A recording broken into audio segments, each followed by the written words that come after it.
चलिए आज बात करते हैं हम सब की पसंदीदा बच्चों की कविता एक मोटा हाथी की। लेकिन इसे सिर्फ एक कविता समझना मतलब बहुत बड़ी भूल होगी। ये अपने आप में एक वायरल मास्टरपीस है जो न जाने कितनी पीढ़ियों से हम सबको अपना दीवाना बनाए हुए है।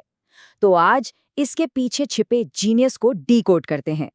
ये लाइनें तो जैसे हम सबकी जबान पर है, एकदम सीधी साधी मासूम सी शुरुआत।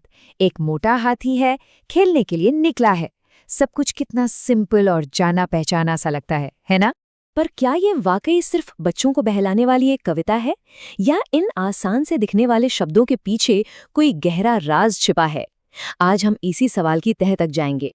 तो चलिए शुरुआत करते हैं इसके पहले छंद से। अपने आप में ये गिरकर उठने की, हिम्मत ना हारने की एक छोटी सी पर पूरी कहानी है। और सबसे मजे की बात पता है क्या है? ये कविता अनजाने में ही कहानी कहने के सबसे पुराने और सबसे कामयाब फॉर्मूले पर चलती है। 3 एक्ट स्ट्रक्चर। पहला एक्ट, एक एडवेंचर, हाथी खेलने निकला। दूसरा एक्ट, कहानी में एक ट्विस्ट, वो फिसल कर गिर गया। और फिर आता है तीसरा एक्ट, प्रॉब्लम का सल्यूशन, जब मदद के लिए एक दोस्त को बुलाया गया। तो असल में ये कहानी हार मानने की है ही नहीं।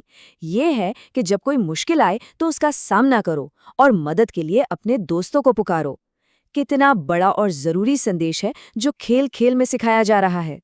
लेकिन इस कहानी का जादू सिर्फ इसके संदेश में नहीं है, बल्कि इसकी बुनावट में भी है। अब बात करते हैं दोहराव की शक्ति की, जो इसे सीखने का एक जबरदस्त इंजन बना देती है। अगर ध्यान से देखें तो कविता का हर एक छंद पिछले वाले के ऊपर ही बनता है।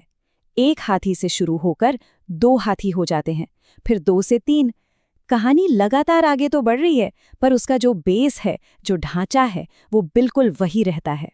और ये बार बार दोहराना इतना काम क्यों करता है?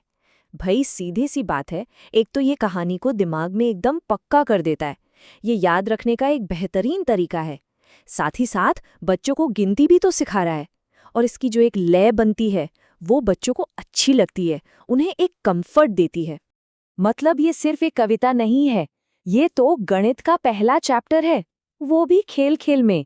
1 फिर 2 फिर 3।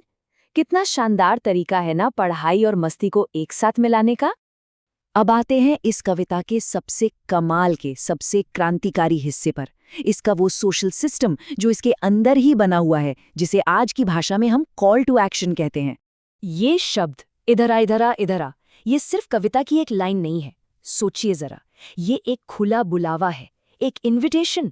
और यही वो मैजिक मोमेंट है जब सुनने वाला भी कहानी का हिस्सा बन जाता है। आज की दुनिया में मार्केटिंग की भाषा में इसी को तो कॉल टू एक्शन या CTA कहते हैं। एक ऐसा निर्देश जो तुरंत एक्शन लेने के लिए कहे, जैसे अभी खरीदें या फॉलो करें। कमाल है ना, जो काम आज बड़ी बड़ी कंपनियां कर रही हैं, वो ये कविता सदियों से कर रही है। इसका मतलब ये कविता सिर्फ गाने के लिए नहीं बनी है, इसे डिजाइन ही ऐसे किया गया है कि ये पढ़े, ये फैले। ये जो बुलावा है ना, ये एक वायरल लूप बना देता है जो और लोगों को खींचता है कि आओ तुम भी जुड़ो। तो अब इन सारे धागों को एक साथ जोड़ते हैं, और जब हम ऐसा करते हैं तो पता चलता है कि ये कविता असल में एक बहुत पुराना लेकिन जबरदस्त हिट होने वाला एंगेजमेंट एल्गोरिदम है। देखिए कितना सीधा कनेक्शन है। कविता का हर हिस्सा आज के वायरल कंटेंट के किसी न किसी उसूल से मिलता है। हाथी का गिरना, ये हो गया हुक, एक ऐसी प्रॉब्लम जिससे हर कोई जुड़ सकता है। इधर आ वाला बुलावा, ये है एकदम साफ कॉल टू एक्शन। और हाथियों का जुड़ते जाना, ये सोशल प्रूफ है कि देखो और लोग भी आ रहे हैं। और ये छोटी सी कहानी, आसानी से समझ आने वाला कंटेंट, बिल्कुल आज के शॉर्ट फॉर्म वीडियो की तरह। तो कुल मिला के बात यह है कि इस सीधी सादी सी दिखने वाली कविता में एक कामयाब शेयर होने वाले कंटेंट का पूरा DNA मौजूद है। ये मज़ेदार है, ये आसानी से याद हो जाती है, और ये फैलने के लिए ही बनी है। तो अगली बार जब कोई पुरानी कहानी सुने या कोई नया वायरल ट्रेंड देखें, तो एक पल के लिए ज़रूर सोचिएगा, क्या हमारे चारों तरफ कहानियों में, गानों में ऐसे ही टाइमलेस पैटर्न्स छुपे हुए हैं जो बस हमारे उन्हें पहचानने का इंतजार कर रहे हैं? ये सोचने वाली बात है।